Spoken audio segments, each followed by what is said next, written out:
A lot of people say they have a hard time finding good talent in their cities, in small cities and big cities. That is a huge problem. On today's show, we're going to show you how you can actually have people lined up to audition instead of desperately trying to find people, all on today's podcast. Salon owners are some of the most amazing people on planet Earth. The only problem is sometimes their hearts are so big and they give so much of themselves to their staff and guests that it creates unintended consequences. Our goal is to change the industry by elevating the way the rest of the world sees salons, spas, and barbershops and give it the credibility that it truly deserves. This is the Salon Owner Evo Revo Show. So here's the thing. I think so many people get caught up in this idea of like they want to hire on talent that already has a full set of books that'll just magically take their business even further. And I couldn't think of a better person to bring on the show today than one of our very own clients inside the High Performance Salon Academy, who I think freaking nails this. Her name is Shelby Bills. She's from Idaho. What is up, Shelby? Hey, you guys. Thank you for having me on. Oh my gosh, I'm so excited to have you on, Shelby, because during I keep saying lockdown, but lockdown sounds like such a horrible time to talk about, right? It's like that time where we were all put in salon jail. You remember that, right? It's like, yeah. Right. It's like we went during lockdown, we had you on inside the academy, and you know, you've been a member inside the academy. How long have you been in the academy with us? Almost a year. Almost a year. Wow, that's awesome. Well, thanks for being in. And you know, you have some really incredible processes that we can hopefully just, you know, chat about and talk about today about how to find incredible talent. And I would say you kind of do it differently. You don't just go out there and say, okay, who's a superstar? Let me find you. You actually create your own superstars. Yeah. Yes, we do. Absolutely. Yeah. And you're in a huge city, like you're in Los Angeles and New York, right? That's the big cities that you're in, right? I'm in Boise, Idaho. Which, by the way, Boise's still a big city. But I think people kind of have this delusion that they're like, well, if I'm not in New York or LA or San Francisco or Miami, like finding talent's really difficult. And a lot of people are like, hey, I'm in a small town. I'm trying to figure out how to make this work. And you have a completely different philosophy on how to find talent. Yeah? Yes, we do. So talk to me for a second. Like, first of all, I have a huge congratulations for you because your salon just celebrated kind of a big milestone. What was the milestone you guys just celebrated? Yes, we are celebrating 55 years in business. And you look so good for 83. I'm really impressed. I just want to say, like, whatever you're using skincare wise, let me know. We'll figure it out. Yes, I definitely am not the founder. However, I am along on this amazing ride in this journey with this company who has been so awesome in our community and been able to be a part of Boise since 1965. Yeah, which is huge. So since 1965, yeah, and obviously you're not 83. And I'm not going to ask what your age is. We'll just leave it at that. But what I would just ask you guys that are watching, if you would love to have a salon that's around for 55 years, would you do me a favor and just say 55 years in the comment section? Because I think that's extraordinary.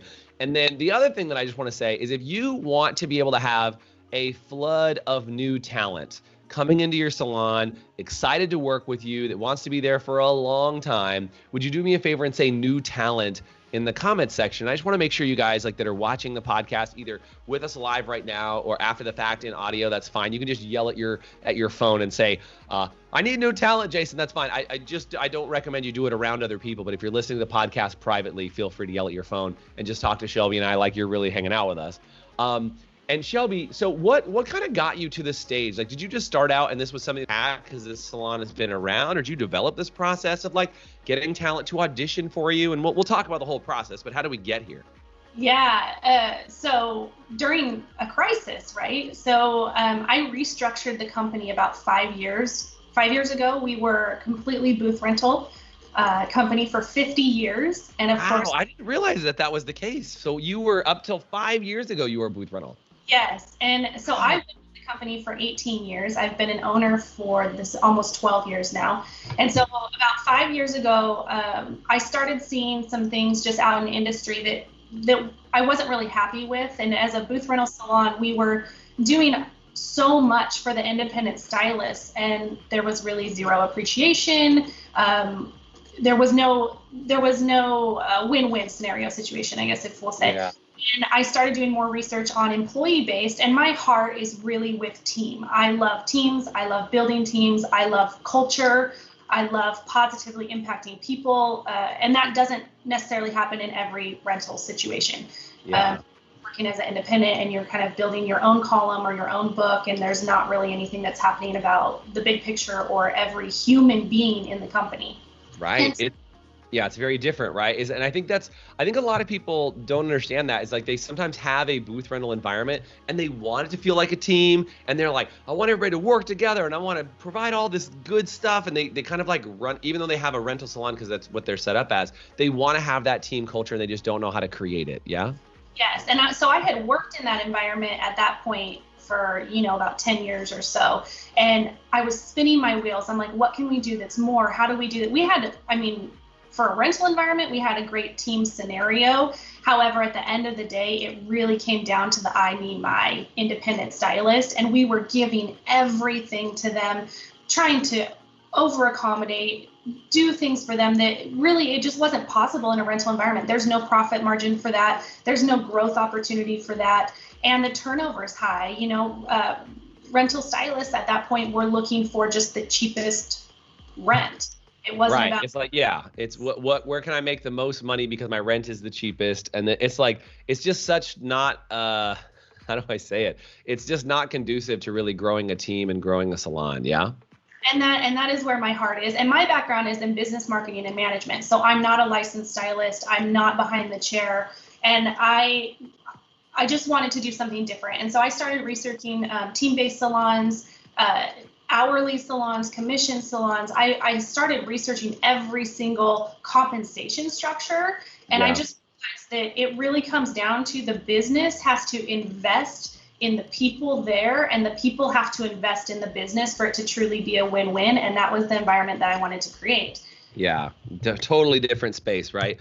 Is it, a totally different environment. You're investing in them, they're investing in you, and you create this very unique setup. And again, I think there's a lot of people that have said that, commission salons are dying. And I don't think commission salons are dying. I think that they've become more sought after, they've become more unique, and more people are interested in figuring it out, because I think a lot of people are just like, forget it, let's just do the path of least resistance. And the path of least resistance is, well, I'll just turn everybody into renters. But you've gone the other way. You've gone from renters to commission.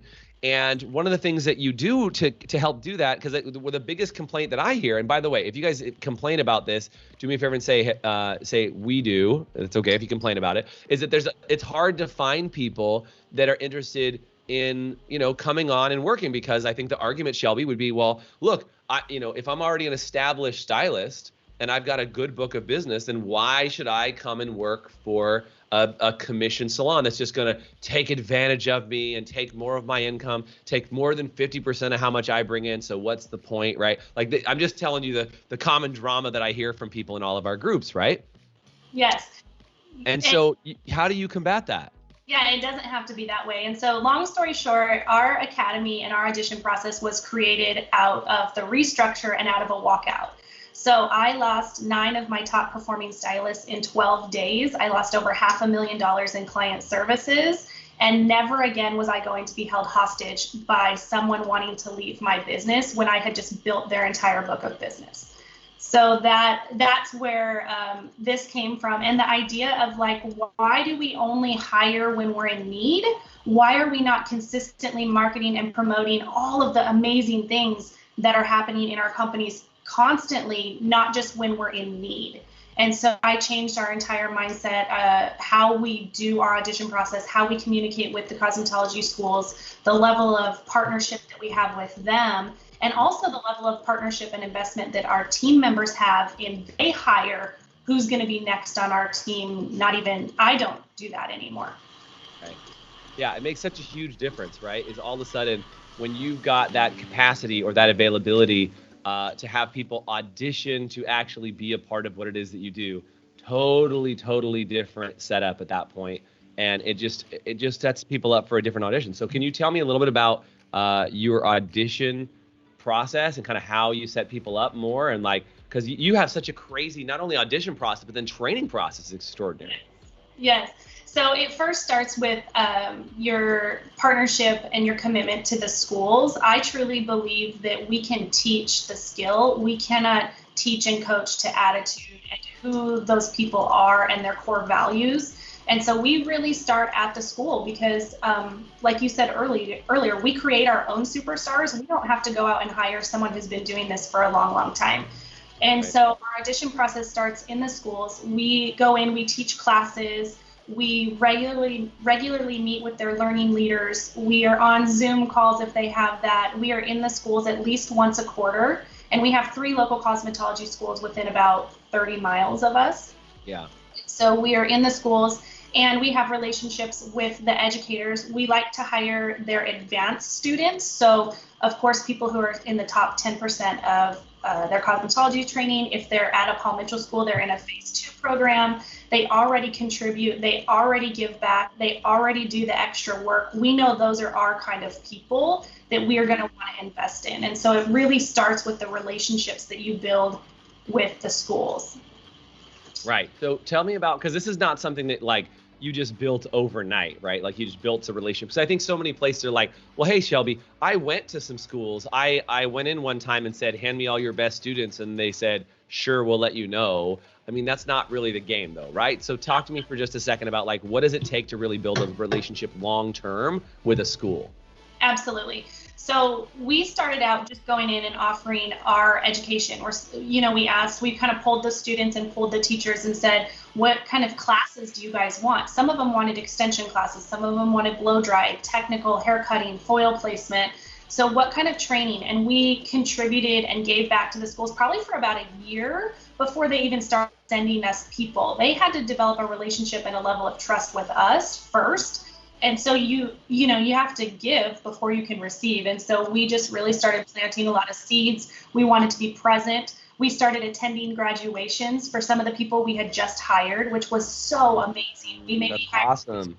Yeah, we would have maybe a receptionist who was still in school, and we would then go to her graduation. We would show up with flowers and balloons, and they're like, oh my gosh, Graber & Company is here to support you. And we would see, hundreds of students at that time. We attended all their career fairs. We set up booths at their career fairs. If they had a fashion show or if they did something in the school, we would send somebody from our team to represent us there. We send pizza in or donuts or something like that if they're doing test outs or anything exciting as well. And then we started asking the schools to send us students for our events. So if we had a holiday open house or if we had a fundraiser we were doing or a fashion show that we were doing, we would take 4 to 6 students and they would get to come and be on our fashion show team or our event team. Oh, I love that. That's awesome. Yeah, and they would get to participate with us and really be a part of our team and our culture and kind of see what the inside of working at Graber & Company looked like. Yeah. Oh my gosh, I love it. So I just want to make sure, by the way, if you guys are loving what Shelby's talking about, do me a favor and comment, loving it, in the chat. And yeah, I just wrote down a couple of things because you said, okay, I just want to make sure I recap for everybody who's listening. So you were teaching at the schools, you were giving them content, you were attending graduations, bringing flowers and balloons, you're going to career fairs, you're attending fashion shows, you're doing donut drops, but not just because you felt like it, like on test out days, big, important, emotional days for people, right? Then bringing in their students for your events at Graber & Company, where you would have them part of your events team. This is all, like, guys, this is money. And I just say this because so many people are like, well, I don't have a big enough relationship with the schools in my area. And I'm like, well, look at what Shelby's doing, for crying out loud. It's like sending them down, bringing them, they're like involving them in the process. And like, you're really becoming a part of their entire school family, right? Like you're just involved in everything. And it like, I know it kind of sounds crazy, but it's kind of like when you said all this stuff, like attending graduation, bringing flowers and balloons, it's like you're a parent. Do you know what I'm saying? It's almost like you're a parent of a student there. You're like, I brought you flowers, I brought you balloons, like I'm celebrating, I'm in the stands, I'm cheering when they call your name. They're like, Shelby Bills. They're like, wow, that's Shelby, we know Shelby, right? Like it's one of those things where it's like they already feel like they're a part of your family. Like that's why I said parent, but they already feel like they're in your family. So why would they not want to go and be a part of the Graber & Company family in general? Yeah. Yes. Yeah, and that's where good. It's those relationships, and people have to know you, and it's not just once. It is consistently on our calendar, on our schedules, and we don't stop. Even if I don't get a great student or if I don't get a great new hire this audition process from that particular school, I'm not just going to stop. We do have a struggle with some of the schools who they're not as like open as some of the other ones are. So we still send out emails. We still send things there. We still ask if their students can come in and support events. We don't stop asking just at the no or the closed door. So that is something I think that's really important. Yeah. And is there anything that you do on like an example of like you said there's a lot of schools that are in your area. I can't remember how many you said. There's a fair amount. How do you pick and choose? Do you pick and choose which schools you go to versus which you don't? Or do you spend more time with the ones that produce more for you?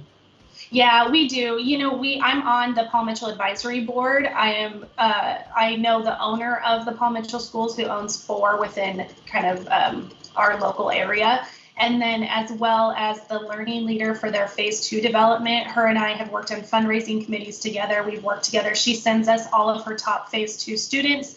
Yeah. And then their placement leader, we invite their placement leader into our audition process, which we haven't even talked about that yet. So yeah, we'll get to that. That's coming up. Yeah, so she comes in and she gets to be on our panel and helps facilitate that experience from the student to the salon and that hiring process. So she knows every single thing that we do in our company, and we're completely transparent. So she can talk about us, and she's an advocate for us when we're not even there. Wow, that's awesome. Well, real quick, because you teased it, and I'm going to come back to it in just a second. I'm going to take about a 1-minute break here just to talk about something, and then we'll come back and talk about your audition process. If you want to hear about Shelby's audition process, about literally how she takes any brand new stylist and turns them into a superstar, just do me a favor and comment superstar, and then we'll take this short, quick break, but we're not really taking a break. It's just me talking.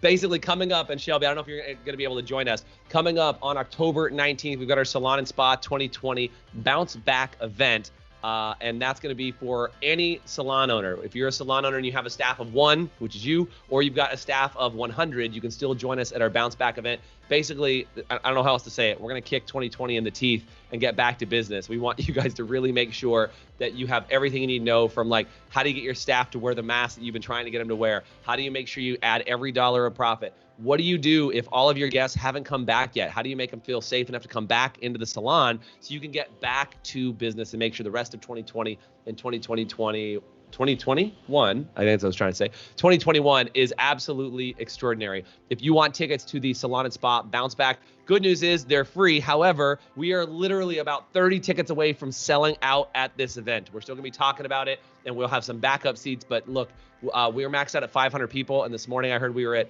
400 and some odd people. So we're getting pretty close to being sold out. So do me a favor, comment with the word tickets, and we'll get you a set of tickets for you and a business partner or a spouse to make sure you come to Salon Spa Bounce Back October 19th. Okay, Shelby, I know people want to hear about your audition process, right? Because I think it's world class. I really do. I've heard about it. I haven't heard very many people who even come close to the audition process you have. Can you talk to me about the whole thing? I mean, you'd have to go into like all the details. You can maybe, keep a little secrets inside, but can you talk to me about the audition process? What's the intention of it, and what does it look like?